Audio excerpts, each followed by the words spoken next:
नमस्कार dear friends, आज का हमारा टॉपिक है यूरिक एसिड। इसके बारे में आज हम जानेंगे कि यूरिक एसिड क्या होता है, यह शरीर में क्यों बढ़ जाता है और कौन से जनरल उपाय हैं जो अपनाकर इसे हम नॉर्मल कर सकते हैं। और साथ ही साथ जानेंगे कुछ आयुर्वेदिक औषधियाँ जो इसे ठीक करने में हमारी मदद करेंगी। तो आइए शुरू करते हैं। सबसे पहले जान लेते हैं कि यूरिक एसिड क्या है। यूरिक एसिड हमारे शरीर में बनने वाला एक वेस्ट प्रोडक्ट है जिसे बॉडी खुद ही बाहर निकालती रहती है। लेकिन कभी कभी जब बॉडी इसे पूरी तरह से फिल्टर नहीं कर पाती या फिर जब कभी कभी हम कुछ ऐसे फूड प्रोडक्ट्स ज़्यादा लेने लगते हैं जो यूरिक एसिड ज़्यादा बनाते हैं, तो उन सब की वजह से शरीर में यूरिक एसिड की मात्रा नॉर्मल से ज़्यादा बढ़ने लगती है। तो ऐसी स्थिति में क्या होता है कि शरीर में आर्थराइटिस की स्थिति उत्पन्न हो सकती है, यानी कि जोड़ों में दर्द बनने की संभावना रहती है। जोड़ों में सूजन और लालिमा बनने की संभावना रहती है, जिसे हम गाउट के नाम से जानते हैं। साथ ही साथ कई बार किडनी स्टोन बनने की संभावना भी होती है। तो यूरिक एसिड अगर बढ़ जाए तो इसे नॉर्मल करने का प्रयास हमें अवश्य करना चाहिए। अब आगे जान लेते हैं हम कौन से ऐसे फूड प्रोडक्ट्स ले रहे हैं, कौन सी मिस्टेक्स कर रहे हैं जो कि यूरिक एसिड को बढ़ावा दे रही है। सबसे पहला नंबर आता है नॉन वेज का। जो लोग नॉन वेजिटेरियन हैं और रेड मीट का ज़्यादा सेवन करते हैं या सी फूड जैसे फिश, प्रॉन और क्रैब का ज़्यादा सेवन करते हैं, ऐसे लोगों में भी यूरिक एसिड जल्दी बनता है, ज़्यादा बनता है। उन्हें इसे अवॉइड कर देना चाहिए। खास तौर पे जब यूरिक एसिड बढ़ने लगे तब तो हमें इसका प्रयोग अवश्य कम कर देना चाहिए।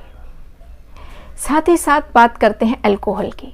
जो लोग ज़्यादा बियर लेते हैं वो भी यूरिक एसिड की प्रोडक्शन को बढ़ावा देते हैं, इसलिए बियर का प्रयोग यूरिक एसिड जब बढ़ जाता है तो बंद कर दें। नेक्स्ट है शुगर। जिन भी खाने वाली चीज़ों में चीनी अधिक है उनका सेवन बिल्कुल बंद कर दें, क्योंकि चीनी के सेवन से यूरिक एसिड बढ़ता है।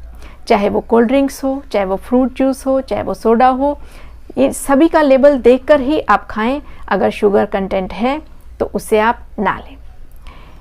और नेक्स्ट है मैदा। जिन चीज़ों में मैदा है, मैदे से बनी चीज़ें, इनका प्रयोग बिल्कुल बंद कर दें, क्योंकि मैदा और शुगर दोनों ही हमारे ब्लड शुगर को रेज कर देते हैं, जिससे यूरिक एसिड की प्रोडक्शन को बढ़ावा मिलता है। नेक्स्ट है ओबेसिटी यानी मोटापा।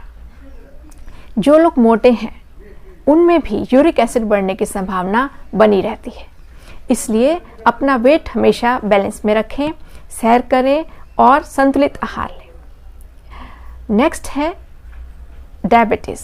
जो लोग डायबिटिक हैं उनके शरीर में भी यूरिक एसिड ज़्यादा बनने की संभावना रहती है, इसलिए उन्हें चाहिए समय समय पर अपना ब्लड शुगर चेक कराते रहें और ब्लड शुगर को नॉर्मल रखें। नेक्स्ट पॉइंट है स्ट्रेस।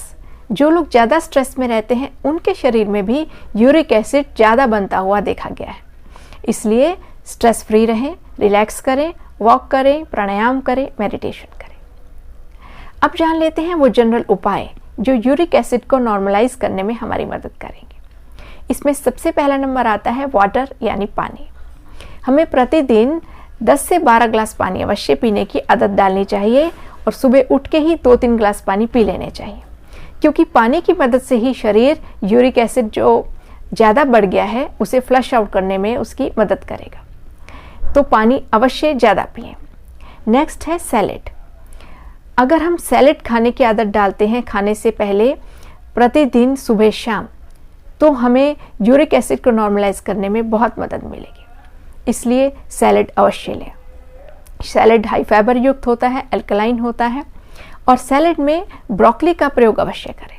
ब्रोकली यूरिक एसिड को नॉर्मलाइज कर सकती है। नेक्स्ट पॉइंट है पालक टमाटर। पालक टमाटर का प्रयोग कम से कम करें अगर यूरिक एसिड बढ़ गया है।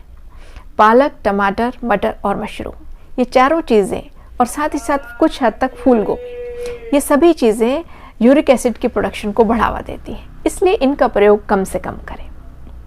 नेक्स्ट पॉइंट है चपाती। चपाती आमतौर पर लोग गेहूं की खाते हैं, लेकिन अगर ज्वार या बाजरा की रोटी खानी शुरू करें तो यूरिक एसिड जल्दी नॉर्मलाइज होगा, क्योंकि ज्वार और बाजरा हाई फाइबर युक्त अल्कलाइन अन्न है, इसे का ही प्रयोग आपको करना चाहिए। अगर अकेले इनकी रोटी बनानी संभव नहीं हो तो इसमें थोड़ा सा गेहूं का आटा मिलाकर इसकी चपाती बनाकर खाएं। और बाजरे का प्रयोग ज़्यादा सर्दियों में ही करें, गर्मियों में ज्वार का आटा प्रयोग कर सकते हैं। नेक्स्ट पॉइंट है दालों का सेवन। कई लोग यूरिक एसिड बढ़ने पर दालों का सेवन एकदम बंद कर देते हैं। ऐसा ना करें, क्योंकि दालें हमारे लिए बहुत ज़रूरी हैं, लेकिन साबुत दालें कुछ हद तक यूरिक एसिड को बढ़ा देती हैं, इसलिए साबुत दालों को प्रयोग आप बंद कर दें। लेकिन दालें बनाने में भी एक सावधानी रखें, 4 से 5 घंटे पहले दालों को भिगो कर रखें, फिर दालों को बनाएं, फिर यूरिक एसिड नहीं बढ़ेगा। नेक्स्ट पॉइंट है दूध। दूध का सेवन भी कुछ लोग बंद कर देते हैं। ऐसा करने की आवश्यकता इतनी नहीं है। 1 कप दूध आप पी सकते हैं, लेकिन लो फैट मिल्क लें। पूरी तरह से दूध बंद करने की आवश्यकता नहीं है। नेक्स्ट पॉइंट है बादाम। बादाम भी 5 से 7 गिरी आप ले सकते हैं। कुछ लोग बिल्कुल ही इसका प्रयोग छोड़ देते हैं, इसकी आवश्यकता नहीं। 5 से 7 गिरी बादाम भिगोकर आप खा सकते हैं। नेक्स्ट है चेरीज और ब्लूबेरीज। चेरीज और ब्लूबेरीज को अपने आहार में शामिल करें, क्योंकि ये दोनों ही एंटी इन्फ्लेमेटरी मानी गई हैं, यूरिक एसिड की प्रोडक्शन को कम करती हैं, जोड़ों की सूजन को कम करती हैं। इसलिए मॉडरेट अमाउंट में इसका प्रयोग अवश्य करें। तो ये सब थे कुछ जनरल उपाय। अब जान लेते हैं जल्दी से आयुर्वेदिक औषधियाँ। आयुर्वेदिक औषधियों में सबसे पहला नाम आता है गिलोय। गिलोय बहुत गुणकारी है, तीनों दोषों को बैलेंस करती है। इसको आप क्वाथ के रूप में ले सकते हैं, इसको आप वटी के रूप में यानी गोली के रूप में भी ले सकते हैं। क्वाथ के प्रयोग के लिए इसका 1 चम्मच आप 4 कप पानी में डालकर पकाएं। जब इसको पकाएंगे और पकाते पकाते ये 1 कप रह जाए तो इसको ठंडा कर ले, फिर छान कर सुबह खाली पेट पी लें। या फिर आप टैबलेट फॉर्म में इसका प्रयोग कर सकते हैं। टैबलेट फॉर्म में 1-1 गोली खाने से आधा घंटा पहले सुबह शाम आप गुनगुने पानी के साथ ले लें। दोनों ही बराबर असरदार है, दोनों में से कोई एक प्रयोग ही करें। नेक्स्ट है किशोर गुग्गल। किशोर गुग्गल का प्रयोग भी आप गिलोय वटी के साथ साथ अवश्य करें। किशोर गुग्गल 2-2 गोली सुबह शाम खाने के आधे घंटे बाद सुबह शाम लें। ये बहुत ही लाभकारी है यूरिक एसिड को नॉर्मल करने में, जोड़ों के दर्द को समाप्त करने में और जोड़ों की सूजन को हटाने में। नेक्स्ट औषधि है महानारायण तेल। महानारायण तेल की मालिश कर सकते हैं आप जोड़ों पर, जोड़ों में दर्द होने पर, उसमें सूजन होने पर। ये कई कंपनियां बनाती हैं, किसी भी कंपनी का महानारायण तेल आप ले सकते हैं। तो ये तीनों ही औषधियाँ गिलोय, किशोर गुग्गल और महानारायण तेल आप इस्तेमाल करें अगर यूरिक एसिड बढ़ने से आपको गाउट या आर्थराइटिस जैसी स्थिति पैदा हो गई है। अगर यूरिक एसिड केवल थोड़ा बढ़ा ही है तो जो जनरल उपाय बताए हैं उसका ही आप पालन करें। तो ये तो सब कुछ बातें हैं, इन्फॉर्मेशंस हैं, आप इसका प्रयोग अवश्य करें, इन जानकारी का लाभ अवश्य उठाएं और इसके शेयर भी करें। आशा करती हूँ आप इसे शेयर करेंगे और चैनल को सब्सक्राइब भी करेंगे। जल्दी ही मिलेंगे एक नई वीडियो के साथ, तब तक के लिए नमस्कार।